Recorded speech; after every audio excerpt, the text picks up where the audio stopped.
no ar a conversa de redação, que tem a participação do Eduardo Costa, do Júnior Moreira, da economista Rita Mundim. E você, ouvinte da Itatiaia, também pode participar dando a sua opinião pelo WhatsApp do jornalismo, que é o 999967074. Mande uma mensagem de texto com seu nome, bairro e a cidade que você mora. O Eduardo, de novo, né? Mais um acidente no Anel, desta vez por sorte. Graças a Deus ninguém se feriu, não houve mortes. E um caminhoneiro, Eduardo, ele gravou a carreta desgovernada que arrastou os carros. Bom dia para você. Bom dia para todo mundo. Esse caminhoneiro, esse cidadão que gravou a carreta é o meu personagem de hoje. Mas a minha homenagem é para outro cidadão chamado Zé Carneiro. O Mário Sérgio Cortella, esse brilhante pensador brasileiro, ele escreveu um livro pequeno, gostosíssimo de se ler e que é um dos melhores que eu vi na minha vida, cujo título é uma pergunta: qual é a tua obra?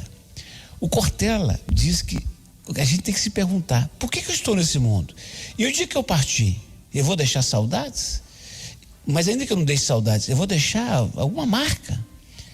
E eu lembrei demais desse livro ontem à noite, hoje de manhã. Eu dormi ontem pensando no Zé Carneiro, acordei pensando no Zé Carneiro. Porque ele era um líder sindical simples, sindicato dos transportadores rodoviários, muito humilde, com um sindicatozinho aqui perto de Olhos d'Água. E ele ficou durante 30 anos indo na Rádio Itatiaia. Os motos simples, apalavreados simples. Ele foi a Brasília algumas vezes. Ele conseguiu imagens de Portugal, do que era uma rampa de escape. Aí ele montou uma maquete. Ele vinha ele ia à rádio para me levar a maquete, de ver como é que seria. Eduardo, deixa eu te explicar. Quando o caminhão estiver descendo, desembestado, que começar a soltar fumaça, que o motorista vê que não tem jeito, o que ele faz? Ele vai ver a placa, ele vai para a rampa de escape. O que é a rampa de escape, Eduardo? É um pedaço assim ao lado da estrada, que se a estrada está descendo, o anel está descendo, ela é subindo. E é de areia e brita, só isso. Aí ele pega e joga o caminhão lá, o caminhão para. Olha aqui para você ver, tem filme. Isso é muito comum na Europa, principalmente em Portugal. Ele brigava e convenceu o deputado João Leite a apresentar um projeto na Assembleia para criar a rampa. Mais do que isso, o João Leite fez um debate. Veio uma mulher, à época, representante do governo federal, ela teve o desplante de dizer que não era conveniente, que a primeira coisa que ia acontecer é que iam roubar a brita e a areia. Meus amigos, que saudade do Zé Carneiro, que foi esmagado no Anel um dia dentro do seu carro. Meus amigos, se a gente for comparar Belo Horizonte com Fortaleza, Salvador, Brasília, Porto Alegre, nós vamos morrer de vergonha. Mas a gente não pode comparar Belo Horizonte com essas cidades. A gente tem que querer crescer. Então tem que comparar com Rio de Janeiro e São Paulo. Meus amigos, é um vexame. Olha, eu estou para dizer que o que o governo federal investiu no Rio, no prolongamento do metrô, da Barra para Copacabana, é mais do que tudo que investiu em Minas Gerais nos últimos 20 anos. Só em uma obra, das 200 que foram feitas no Rio. Eu estou para dizer que eu fiquei curioso para saber quanto custou o Rodoanel de São Paulo, um doce, que é mais do que tudo que foi investido em Minas em 20 anos. Esse anel rodoviário, senhoras e senhores, eu falo há 40 anos, há 35 aqui na Itatiaia, é o símbolo da mesmice, da impotência, da omissão, da incompetência da classe política de Minas Gerais, que se perpetua governo pós-governo, tanto no Palácio da Liberdade, que hoje é cidade administrativa, quanto na Afonso Pena 1212. Nós temos políticos absolutamente descompromissados com a cidade, absolutamente não comprometidos com a vida, que nos enrolam com discursos fáceis, dizendo que estão preocupados, que vão fazer, que vão acontecer, que vão arrebentar. Meus amigos, esses 28 quilômetros do anel rodoviário são a síntese de tudo que pode me fazer morrer mais cedo. Mas no dia que eu morrer mais cedo, se isso acontecer, quando estiver chegando a minha hora, eu vou lembrar do Cortella. Qual é a tua obra, Eduardo? Bom, eu fui um cara chato, que cometi injustiças, que falei muita coisa errada, que devia ter estudado mais, trabalhado mais, mas eu briguei por essa cidade. Enquanto alguns vermes só lucraram, só faturaram com essa cidade. E para não esticar além da conta, para não ir mais, eu quero dar uma boa notícia para o ouvinte da Itatiaia. Prestem atenção, porque em 15 dias, 20 dias nós vamos ter solução para o anel. vai chegar no rádio, na TV, a campanha eleitoral. E a mesma patota, as mesmas moscas vão estar fazendo 1000 discursos. Porque eu vou resolver, porque agora vai, deixa comigo. Até lá, os nossos 41 vereadores vão ficar quietinhos. Os nossos deputados ficam quietinhos, caradinho. Não é comigo, eu não posso abrir a boca agora. Mas daqui a 15 dias que ligar o holofote, vão resolver todos os nossos problemas, a começar pelo anel rodoviário. Eu já disse isso aqui, minha cara Aline, e vou repetir. O que acontece no anel não é acidente, é crime. E muita gente devia estar na cadeia. Rita Mundim, muita indignação aqui no nosso WhatsApp, ouvintes pedindo obras, perguntando cadê os políticos. O Charles Teixeira, do bairro Mantiqueira, dando graças a Deus que não houve mortes e escrevendo aqui, Rodoanel já. Pois é, eu vi, né? É muito triste, principalmente quando você vê ao vivo e a cores as coisas acontecendo. E o Eduardo aí lembrando de soluções simples, né? Como isso é usado inclusive na Fórmula 1, que é a chamada zona de escape. Então nada é pensado, nada é feito, e como o Eduardo disse, o desabafo dele foi perfeito, completo. Eu acho que eu não tenho quase nada a acrescentar. E o mais triste disso tudo é que realmente na hora que começar a campanha, todos os nossos problemas são resolvidos na promessa, na mentira e na fala de quem tudo fala e nada faz. E a gente tem que mudar essa realidade pelo voto. Então, é a nossa jovem democracia que tem que amadurecer e nos ajudar, né, a escolher candidatos mais práticos, candidatos que nos representem. Nós não somos representados. Nós somos apresentados a candidatos, a gente vota e eles se representam nos seus interesses, que nunca são, na grande maioria dos casos, o interesse da maioria da sociedade brasileira, mineira, belo-horizontina e é por aí. E vamos lá, democracia é isso. A gente vai pelejando, mas estamos amadurecendo. Ô Júnior Moreira, ouvinte, Ítalo do Jaraguá, cadê o Rodoanel para tirar o trânsito pesado? Cadê a caixa de escape? O Glauber Denucci do Guarani? Ô Aline, bom dia para todo mundo. Eu não consigo mais fazer um comentário sobre o anel rodoviário, porque é um filme repetido. Filme repetido. Pode pegar meu comentário da última vez que aconteceu o acidente, eu estava aqui no Conversa de Redação, e rodar novamente, né? Não vai mudar nada. O que acontece ali no anel? Eu vou narrar esse roteiro de um filme que é repetido, igual o filme da Sessão da Tarde.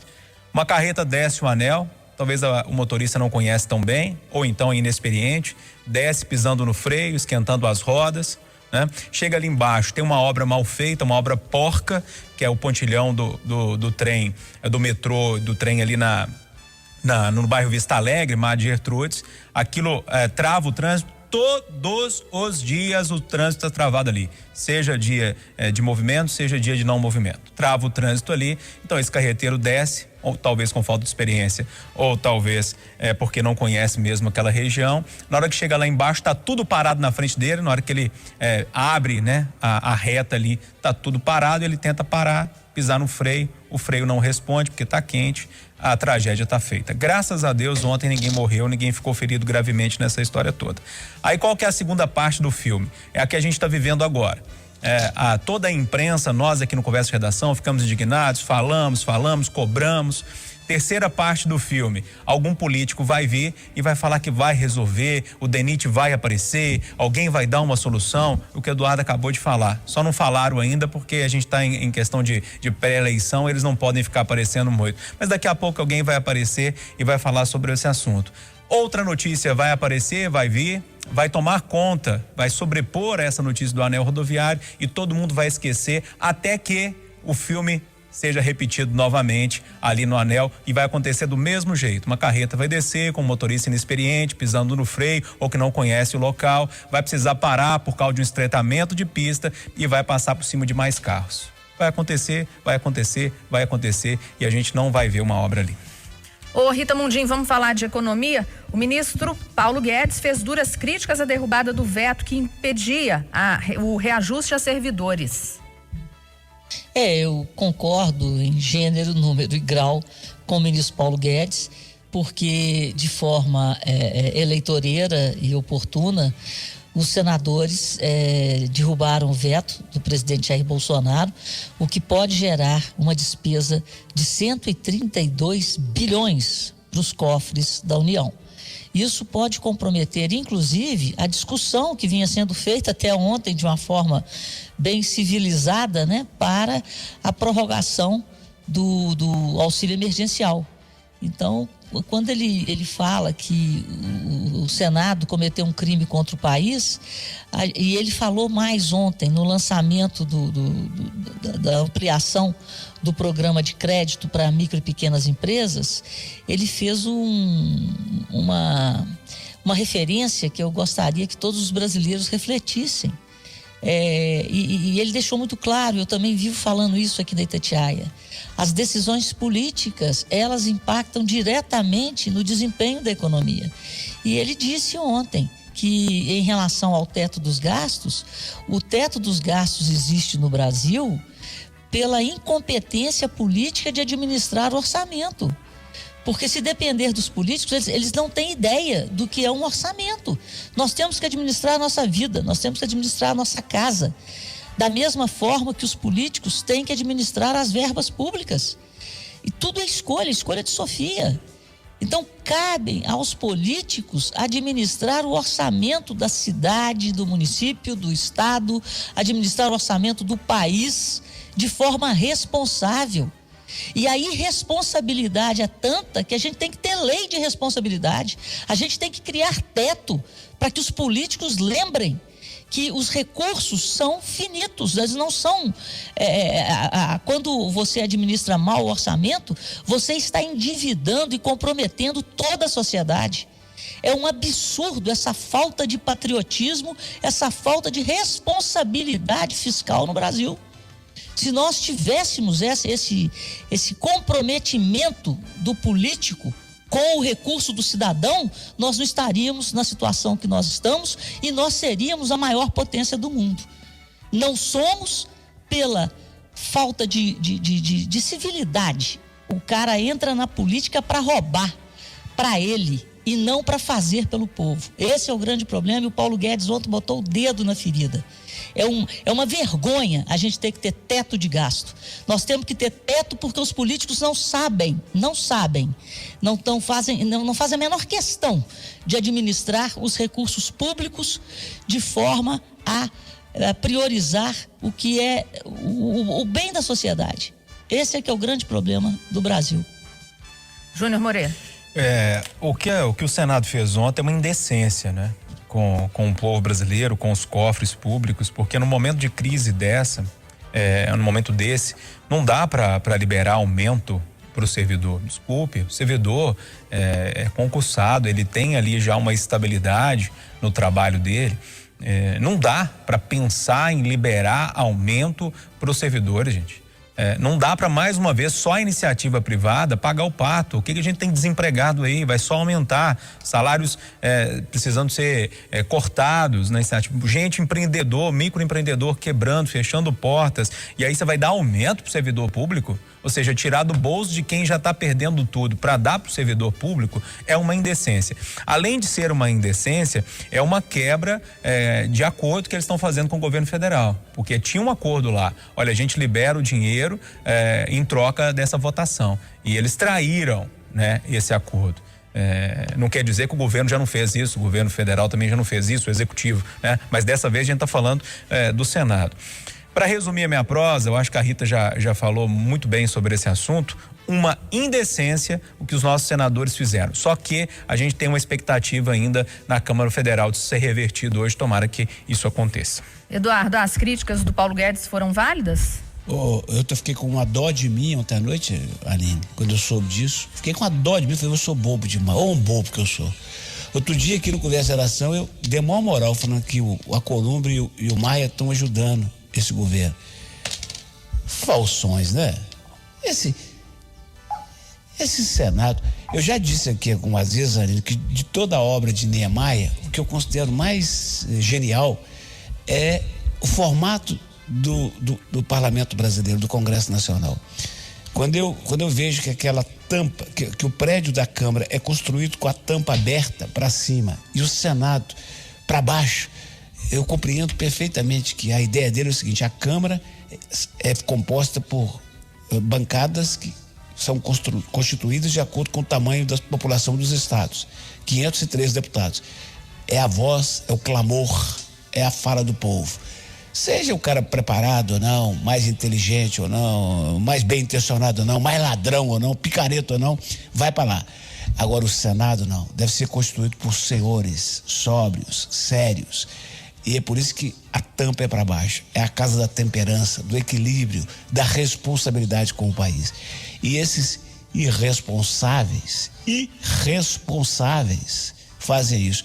Nós temos que descobrir, o senhor que está amanhã toda aí na rádio, senhor Júnior, sim, o seu nome é trabalho, descobre aí com a turma da web, nós pesquisamos se tem voto nominal para a gente dizer bastante na rádio como é que votaram os deputados mineiros. A gente pensa próximo, viu, Eduardo? Que eu estava pesquisando isso aqui agora, ainda não encontrei, mas vou fazer essa tarefa. Isso é uma indecência. Ô Rita Mundim, notícia boa aqui para o nosso estado. Minas deve colher safra recorde de grãos este ano. Soja e milho puxam um bom desempenho da agricultura. Pois é, o agronegócio está sendo um motor, inclusive, da recuperação da atividade econômica no Brasil. O PIB vai ser divulgado agora, dia 1º de setembro, e a expectativa do governo é de que o setor agropecuário tenha um crescimento de cerca de 2%. E a safra brasileira, segundo dados do IBGE, que foram divulgados na semana passada, mais uma vez deve crescer 3,8% e atingir um volume recorde. Isso é muito bom para o país, isso é muito bom para Minas Gerais. O agronegócio mineiro realmente é uma locomotiva, dá gosto a gente andar, né, pelo interior de Minas e ver o café, e ver o milho, ver a soja. E aqui eu quero abrir um parêntese para parabenizar o cooperativismo mineiro, o cooperativismo do agro, o cooperativismo de crédito que financia o agro e graças a essa dobradinha, né, o cooperativismo de crédito, o cooperativismo do agro, o agronegócio vai tão bem em Minas Gerais, porque as cooperativas de produção, elas conseguem, né, se financiar através do cooperativismo de crédito, mesmo em momentos tão difíceis e momentos tão duros como esse que a gente está passando. Então é motivo de muito orgulho, né?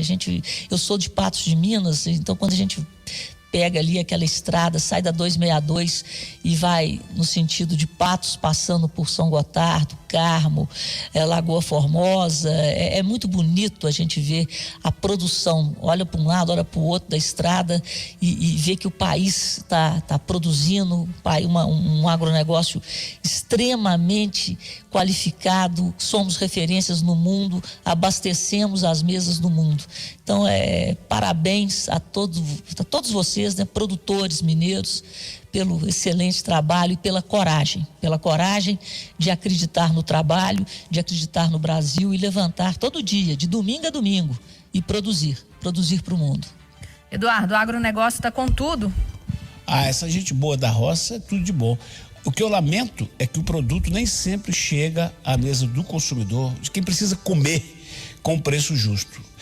A tal da oferta e a demanda, ela é muito distorcida no caminho entre a produção e a mesa de quem precisa comer.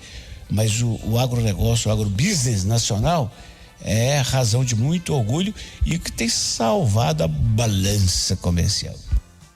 Júnior, você gosta, né? Quando tem matéria sobre agronegócio, agricultura aqui no jornal. Eu sou apaixonado com agronegócio, acho que a gente trata muito pouco desse assunto aqui no Brasil, né? Fala muito de outras coisas e esquece um pouquinho o agronegócio, que ajuda tanto esse país. Se não fosse o agronegócio, hein? O meu único porém nessa história toda, Aline, Eduardo, Rita, ouvintes, é a questão do homem do campo, pequenininho, aquele que tá lá em Passatempo, lá no tombadouro, no povoadozinho lá, que tira o leitinho dele, que planta o feijãozinho. Esse ainda sofre muito, né? Com a pressão que as grandes indústrias fazem, põe o preço do leite do jeito que eles querem. Essa questão que me que incomoda um pouco. Agora, o agronegócio como um todo, né? A tecnologia que nós temos aqui no Brasil, todo o clima desse ano, né? Que ajudou muito o agronegócio, principalmente aqui em Minas Gerais, né? Isso foi uma coisa sensacional. Tomara que o ano que vem a gente bata novo recorde. Começamos a pensar um pouquinho mais nesses microempreendedores do campo, né? Nós falamos tanto de microempreendedor e não falamos desse microempreendedor pequenininho lá da roça, que faz uma diferença danada, que produz muito e que ajuda também esse Brasil crescer e crescer muito. Eu só quero complementar aí o Júnior, daí a importância do cooperativismo, aonde o pequeno se agiganta na união das pessoas na produção. Eduardo? O cooperativismo é um achado, gente. Você tem 30 produtores rurais pequenininhos que não tem como preservar o seu leite, tirar, preservar e enviar. Eles formam uma cooperativa, compram um tanque, é uma benção. Mas eu queria, antes de encerrar essa edição, estava até aqui previsto nos nossos tempos, o nosso editor Léo, eu queria lembrar a frase da Kamala. É assim que pronuncia o nome da futura vice do Biden? Kamala Harris. Isso mesmo, Eduardo. Kamala falou ontem, por isso que eu sou um democrata. Eu gosto do Obama, agora eu gosto da Kamala. Ela falou ontem que contra o racismo não há uma vacina, é isso. Não há vacina nem contra a roubalheira, nem contra o racismo, nem contra a nossa indiferença diante desse tanto de gente que está morando na rua, diante do anel, diante do metrô, diante do nosso dia a dia. Kamala, é isso. A pandemia vai passar, mas o sofrimento não. O sinal eletrônico vai marcar 9 horas em Belo Horizonte, final da conversa de redação, final do Jornal da Itatiaia, que teve a apresentação de Júnior Moreira e Aline Neves. Ótimo.